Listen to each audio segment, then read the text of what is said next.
आंसू गैस का गोला छोड़ा गया। रात को ही मोदी जी सपने में आ गए। मैंने पूछ लिया, मैंने कहा मोदी जी ये पेपर लीक हो रहा है, ये सब कुछ हो रहा है, ये क्या हो रहा है? और आपने कहा था शुरुआत में 15 लाख का। तो मोदी जी बोले, भाइयों बहनों,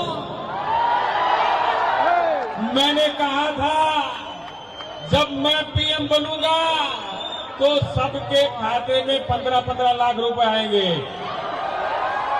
और अब मुझे जरा बताइए, अगर एक आध पेपर लीक होने से अगर किसी के खाते में 15-15 लाख रुपए आते हैं तो इसमें घाटा है क्या?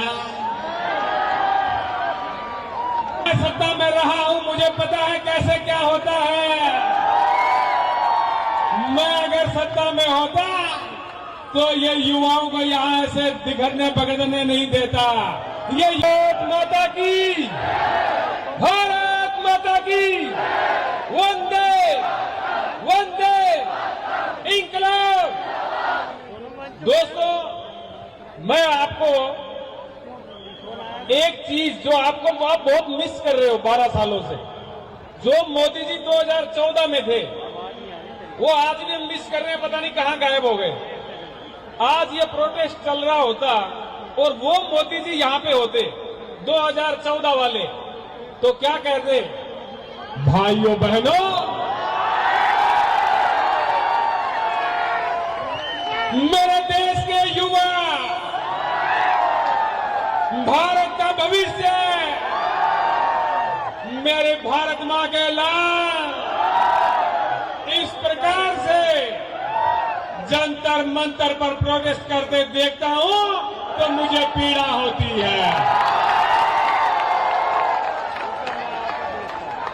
भाइयों बहनों, जिस प्रकार से आप लोगों पर आंसू गैस का गोला छोड़ा गया, मुझे पूरा भरोसा है कि आंसू आपकी आंख से ही नहीं बल्कि आपकी वीडियो देख करके पूरे हिंदुस्तान की आंखों से आ रहे थे। भाइयों बहनों, मैं अगर सत्ता में होता, मैं सत्ता में रहा हूं, मुझे पता है कैसे क्या होता है। मैं अगर सत्ता में होता तो ये युवाओं को यहां से बिखरने पकड़ने नहीं देता, ये युवाओं को रोने नहीं देता, ये बेरोजगारों को यहां पर घूमने नहीं देता। और इसलिए जब मेरी सरकार बनेगी, और अब बन गई है, बनी हुई है, अब बनी हुई में मोदी जी मेरे सपने में आ जाते हैं। रात को ही मोदी जी सपने में आ गए।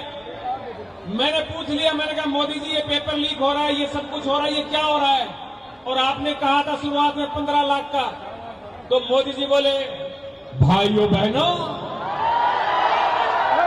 मैंने कहा था जब मैं पीएम बनूंगा तो सबके खाते में 15-15 लाख रुपए आएंगे। और अब मुझे जरा बताइए, अगर एक आध पेपर लीक होने से अगर किसी के खाते में 15-15 लाख रुपए आते हैं तो इसमें घाटा है क्या? एक आध का